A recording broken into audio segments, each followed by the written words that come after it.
Hello everyone and welcome to a new video on the channel. In today's video we are going to be doing week 2 reviews for February 2022.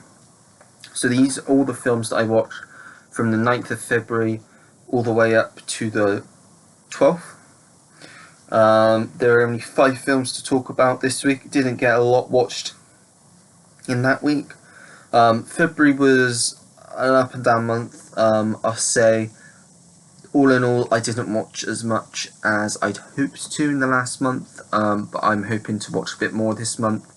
I mean in March. We're not in March yet when I'm recording this, but you know what I mean. But anyway, going to get straight into it, and the first film is Bill and Ted's Bogus Journey, so the second out of the trilogy, and I will definitely say straight off the bat that this is definitely a strong sequel to a great cult classic film, being Bill and Ted's Excellent Adventure. Whilst this isn't as good as the first on a technical level, it still has a great story, excellent new characters including William Sadler's death, and was overall a highly entertaining film. There were parts that I did feel it was a bit weird, a bit out of place, such as the section when they were in hell, but I suppose when thinking about it, it does kind of fit with the overall tone of the film, which is definitely a lot darker than the first film. Whilst I think the villain isn't very strong at all, it still makes for a decent character, and is definitely an entertaining watch that definitely goes down well with the first film. So that is Bill and Ted's Bogus Journey, which I gave 4 out of 5 stars. So next up, I watched a new film which was on streaming, which I believe you can now watch on Now TV or Sky Cinema, and that is Kimi, which is a new Steven Soderbergh film starring Zoe Kravitz.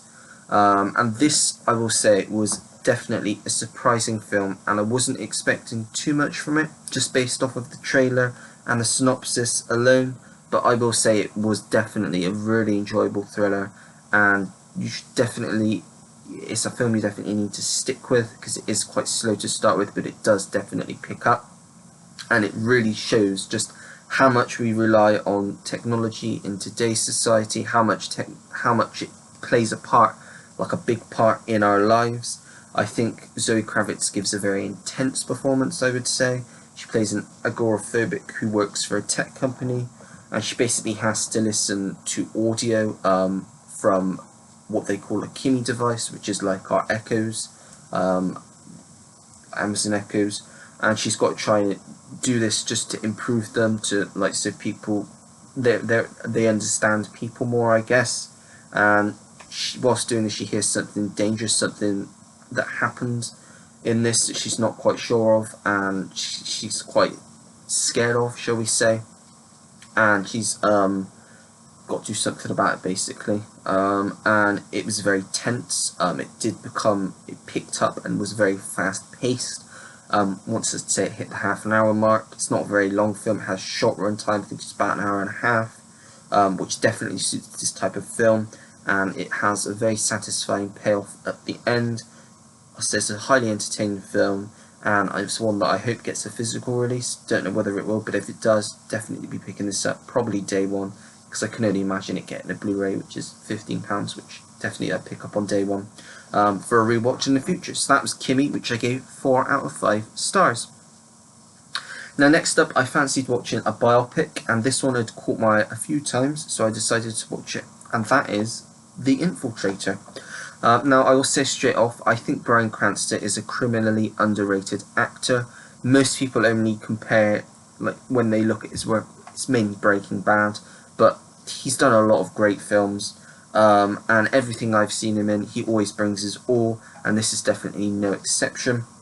This was just a great film, as I say, based on a true story about Bob Mazur, who was, or is, I think he still is, I think he's still alive, an undercover DEA agent who basically helped take down these big players who worked for Pablo Escobar's cartel. This was a very tense film throughout, Story kept me gripped. It had a great cast in this. Doesn't happen very often where specifically these types of films where I don't lose interest, but I did look at my phone once during this film.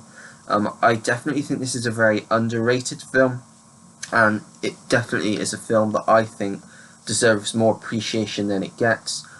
Not talked about, so definitely, if you can get this, I got this really cheap. I think I got this from CEX. I give it a high recommendation. It's a really good film. I gave The Infiltrator 4 out of 5 stars. Next up, only two more, was a cinema release, and this was one that I've been waiting for a while because I enjoyed the first one, and that is Death on the Nile, the new one with Kenneth Branagh playing Poirot. And as I say, I'm a big fan of the first film, but saying that, I haven't seen any other Poirot films, none of the original ones from the 70s, so I can only go on the 2017 Murder on the Orient Express going into this, and this is basically more of the same, I will say. I definitely think that I really like this film. It's definitely a worthy sequel to Murder on the Orient Express. More of the same, I'll say. It has very rich and interesting characters, a fantastic ensemble cast, as I say, led by Kenneth Branagh, who also directs this film. It's just a great time, good murder, fun murder mystery, keeps you guessing until the end, and then you're like, oh yeah, why did I not see that? So yeah, I actually really enjoyed it, probably more than most people will, and I gave it 4 out of 5 stars. I will get this on 4K, maybe not day one, maybe when it goes down in price, but it is definitely one that I would watch again, and it goes well with the first one, as I said, which I do have on 4K, so that's Death on the Nile. And then the final film I watched that week, which again, very strong competitor for my favourites, my highlights of February. That is Almost Famous. I will just say this is, right off the bat, a perfect film. If you're a fan of 70s music like I am, then you will definitely fall in love with this film. Going into this, I'd heard many different people say that the Tiny Dancer scene was one of the best scenes in like modern film, and after seeing this I know why. It was literally gave me goosebumps. This is just a film and it highlights over several genres. At the centre it is a coming of age story at heart, but it is also a comedy. It's got drama in it, and yeah, it's just really good. The soundtrack was amazing, so was the cinematography, and for a film that is now 22 years old, it really holds up. The entire cast are great in all of their roles. As I said, I just fell in love with this film, and even though it's almost 3 hours long, I will definitely be watching this over and over again in the coming years because I did love it. As you can probably tell, I gave Almost Famous 5 out of 5 stars. And that is everything I watched in week 2 of February. So only 3 to show, 5 altogether. As I say, February is going to be a slow month, shorter videos, which I guess is a good thing. Depends if you like these videos or not. I know review videos don't generally get a lot of views, but I like to give my thoughts on the films, especially the ones that I've picked up. So yeah, I'm trying to get through them as much as I can. And yeah, that's everything that I watched that week of February. I say that week. I'm going to talk as though it's now, and it's just the end of the week this week. Second week of February. I'm at the end of February now, but just trying to make it so it's not too confusing. You won't probably see this until middle of March.